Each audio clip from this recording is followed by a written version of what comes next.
Okay, this is session one for the entire group. So before I recorded was the leadership session workshop for just the managers or the leaders to set expectations.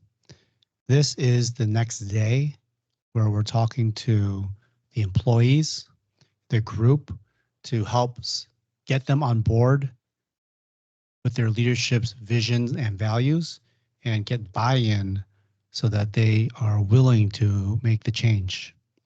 So leadership overview, visions and values session. I'm going to use the one I did in China just to go off it, but there's some changes that usually happen after talking to the leadership group. Oh, here's an agenda. If you guys were at part of the China session in Beijing, we did a simulation. I like to do some sort of simulation, which it forces the people to interact. It's fun, but also gets to let them know a little bit about each other, of how they interact and talk. So this is just one example of the Cascades one. We have a desert one as well. There's also some videos of other ones, but we can do whatever that's more appropriate for China. So if you already did this is the simulation. Basically, you're stuck and you have to prioritize which ones are the most important to the least important. So anyways, so that's the simulation. These are the answers. Okay, usually that's about 40 minutes to 50 minutes, and then we take a break after that. And then I like to show this video of a father sacrificing himself for his children, which I believe is a good example of a leader, servant leader, sacrificial leader, basically looking for the good of the organization over his own well-being. So this is Star Trek. Anyways, so that's that.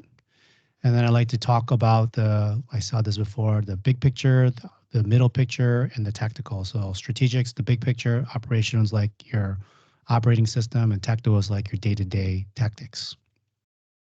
I like to make sure that even though they're not a manager or a leader, we talk about this is important to you as in the person. And so this is just a fun thing to tell them, hey, even though you're not a leader or a manager, you still are the CEO in charge of your life being you incorporated. So then I once again explain what a leader is. I use John Maxwell's again. So you guys have all heard this before. Leadership is nothing more, nothing less. It's influence. When we talk about emotional intelligence and how important that is, this is the Harvard Business Review article about self-awareness, self-regulation, empathy for others, social skills, and motivation. So how important EQ is, or emotional intelligence, is just as important as IQ. So how do we build self-awareness and self-regulation, empathy for others, social skills, and motivation? So I showed this before to you guys too. This is a very famous serial entrepreneur, and he basically says that these businesses, kindness, empathy, compassion, the soft skills are actually much more important, much harder in business than the technical skills. Talked about how this year the most important skill is adaptability. So that's something you can't learn in the classroom. So less emphasis on textbook and classroom stuff, more emphasis on practical application, learning things on the job. These are the important soft skills for 2024, top 10 that they put on. A lot of them are all soft skills, but number one, you see above the top 10 skills for 2024 is adaptability. So then we talk about vision, why it's important. So clearly defining what your vision is. So we talked about this before. This I showed you guys once again, what we as a group had talked about before in terms of what the vision is for China, but we need to come up with that, whatever that may be for China. We're going to talk about the values. That's the guide wheels to help make people successful. Hopefully we've already talked about and established it with the leadership group before we brought it up to the employees in this session. So we talked about this before as a group. Yep. And then I just said what's implied the value is important because it helps you guide you how to get there. So this is just an example of another client. They said trust, communication, accountability were the values they thought that was important.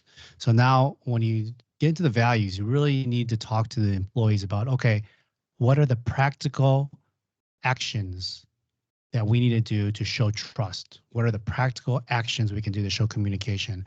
And what are the practical actions we can do to show accountability?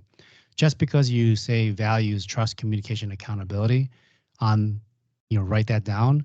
Even though you say that, if you don't have any actions to support that, then they're just empty words. So you need to have a plan to show how you can build trust, communication, accountability. So this takes time. This is going to take another hour.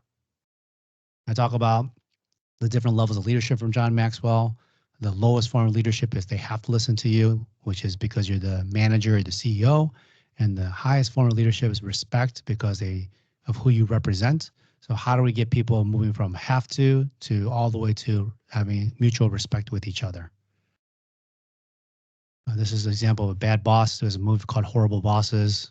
It's in English, but just shows a bad boss example. I like to show that video. So a lot of people also talk about this idea of marginal gains, which means that every day you do something to be 1% better. So the example that a lot of people know is the British cycling team in 2000, 2001. They were not very good, but they hired this guy named David Brailsford. So anyways, here's the power of tiny gains. So you improve yourself 1% every day. After 1 year, you get 37x return versus 1% less every day. Then you only are off 3% less. So this idea is every day you find something to improve yourself 1%. So either like move the computer closer to you, change the chair so it's closer to something else. In the example that Atomic Habits, the book, talks about, it talks on they would change like the way that people sleep, different pillows. They change the clothes. They change the seats, how they are, how you sit on it. So every single thing they were able to change, and not just one person could change it. Everybody had the authority to make changes or suggest changes, and they would listen to them. So this is a very popular concept in America now. It's been popular for the last 5 years since Atomic Habits, but I give the example of like 1% better every day. But and this is a video of Sir David Brailsford. This is him. Okay, I showed this video. This is in English though. Okay. What's important though is that this is the guy that's known in UK British cycling as the guy in charge of the marginal gains concept. But he talks about before marginal gains, he talks about some of the things he has to prep for before he can be sure to enact marginal gains. So if you want to listen to the video, you can. It's about 11 minutes long. Maybe we could find some sort of Chinese subtitles or another video. But what he says is that first thing he looks for these athletes before he accepts them into a program, he looks at the things that he can control. So they have to know they have to control their attitude, and they have to be self-aware of what they want. So those are the two things he looks for before he gets into marginal gains. Next thing is he talks about the core principle. So he talks about these people have to be committed, they have to have ownership, they have to be responsible, and they are looking for excellence. So the reason why I like showing this too, and why he looks for this, why this is important, is that we can show the best program techniques to anybody, but if the person doesn't have a good attitude going into the program, or they're not self-aware, also if they're not committed to the process, then it's really a waste of time. So I like to emphasize this to the workshop people, to employees, like, hey, we can show you all the techniques and psychological tests and biases that will help you at work. But if you don't believe in the program, or if you don't believe that this is helpful, or you don't have a good attitude about it, then really it's going to be a waste of time for you. So that's why I like to show this. And a lot of people have already agreed to the idea of 1% gains. They believe in the method. So that's a good segue into, okay, if you want 1% gains and even get a 37x return on your investment for the next year, then we have to make sure you're committed to the process and you have ownership, responsibility, excellence, all that stuff. So just another idea emphasizing for people to have a good attitude, but also they be committed, and they really will have to be self-aware in order to change themselves. They have to be committed to the change. I like to say this too, you can't control anybody. So like I said before, we can't control you. Only thing you can control is yourself, and that's your attitude and your response. So these are 3 different things I've showed now about being self-aware, about your attitude, how you respond. Very important, different methods, but still emphasizing the same thing. Different ways to tell people, hey, your attitude is important, how you respond to life. you cannot control anybody, but you can control yourself. So, and then I can say, okay, even though you can't control anybody to do anything, you can influence, you can inspire them. So that's what I said here in Chinese. And then I introduced the concept of our method, our model. So this is the operational side of things. So we already talked about vision, aligned leadership. So it's important to have a good vision because they have the purpose in their life. And then I start going to ownership, relationship, and alignment. So I'm going to tell you guys this, like the why we chose these things, but I don't necessarily use what I'm going to say next in the workshop because I don't want them to feel bad that the leadership is bad. So, but I'll tell you why we chose this so you guys know why these are important. But I would adjust this PowerPoint based on your client or your customer. Okay, so this is we felt like this was the reason why there's ineffective leadership. So no ownership. So what is lack of ownership?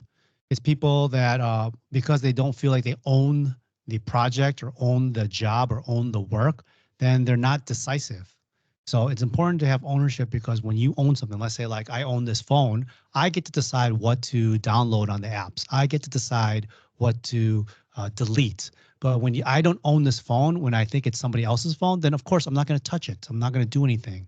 So we want to emphasize that ownership is important in the job because people have to be able to have the authority and decision to feel like they can make changes within their job. If they feel like they're just coming into work and somebody else is responsible, then they're not going to do and accept changes. So no accountability. So they feel like they're not going to be accountable to whatever somebody tells them they need to do. And they're not going to invent. They're not going to initiate. They're not going to do new things. They're just going to avoid challenges because they don't want to be safe. They don't want to get in trouble. They don't want to get fired. But ownership, you really have to step up and say, this is my responsibility and I am going to take it or I'm not going to take it. And everything rises and falls with me because I own this thing. So once again, I say the phone, or if you have a car or your computer, if you own that piece of equipment, then you decide what to do with it. We need to change people's minds into having ownership for their jobs.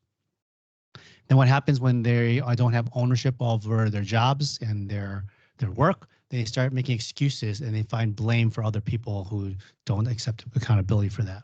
So that's why ownership is important in our mind. Then we go to relationship. Now, relationship is two parts, but it's about in a business, you always work with people. So two parts of relationship. One part is relationship with yourself. So you inside your soul, your inner self, and the relationship with other people in the workplace. So here's a problem why you have lack of relationship. People don't have community. So a lot of times, people are looking for community, but they spend, maybe the weekends with family and friends and church, but they spend 40 to 60 hours a week at work. So if they don't have a relationship with people at work, then they feel like they're just by themselves, just doing a job and maybe have no satisfaction. And then there's no reason for them to be accountable. And there's no reason to stay there because the people they show up for work are just work people. They're not friends. They're not people they trust. They're not people that they like. They're not people they want to hang out with. Then also, if you have less relationships, then you're not willing to collaborate. You're not willing to share. But if you trust somebody, you like somebody, you respect somebody, then you're willing to volunteer more information and want to work together and meet. Communication also, misunderstandings, clarity, decreased productivity. So once again, it's all about building the relationship, having a strong foundation in order to move things forward. Relationships as well with customers because the customers can see ineffectiveness and customers are only looking for a product or service. So in order to give a good product or service, people have to work together as a team to produce whatever that may be. And then alignment. I showed this video, basically just a quick video showing, okay, if leadership is going the wrong way and everybody else is going another way in the company, then of course the boat doesn't move, the company doesn't move, you're just standing still. And this is just a tug of war fun thing. But next video I show if there's leadership and they're all in alignment, then everybody gets to move the boat fast and it becomes synchronized. So there's a quick analogy of showing why it's important to be aligned and everybody moving and knowing their part. So here's issues of alignment. Employees, if they don't know, if they're not aligned with the vision or mission, then They don't know what the priorities are. They are waiting for decisions, and there's a lot of wasted time and resources because there's a lot of internal conflict. And then what happens then is that when there's no alignment, then when the market changes, something changes, the company's mission or there's different customers asking for different things. You have to make changes to the product or service. They're not responding as quickly because they are just focused on themselves and they're not focused on the bigger picture. So important to have the bigger picture and employees and leadership aligned to that. And then also when the leadership is not aligned to the employees, the important thing is leadership needs to make sure the employees are well fed or have well-being. They are satisfied with their job. So those are the things that a leadership needs to look at, is looking at helping their employees do their jobs, because the lower set of employees actually do most of the work. The higher set of employees or managers and leaders set the vision, set the guidelines, and inspire and influence. But the people who actually make the work, like makes the PowerPoint or turns the tools, are the ones that are on the ground. So you have to like really value those people on the ground because they're the ones that are actually doing the hard work versus the leadership, which it is doing hard work, but their work is different because they need to provide direction.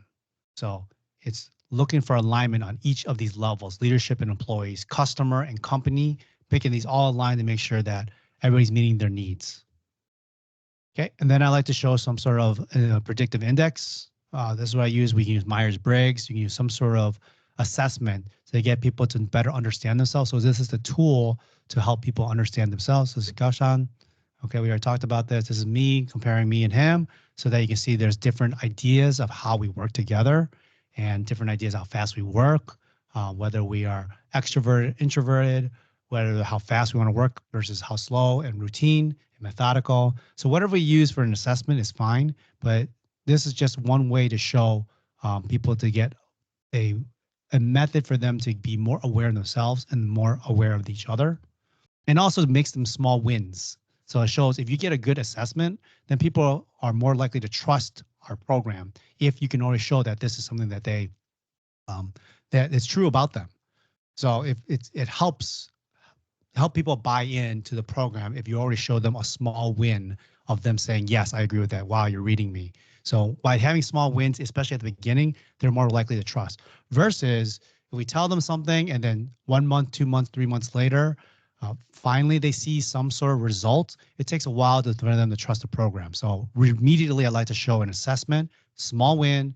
If it's accurate, then they're more likely to trust the program. They're more likely to buy into it. They're more likely to volunteer to work with you. So, and then we went through all the different types of assessments. So this is everybody that I had that did the assessment.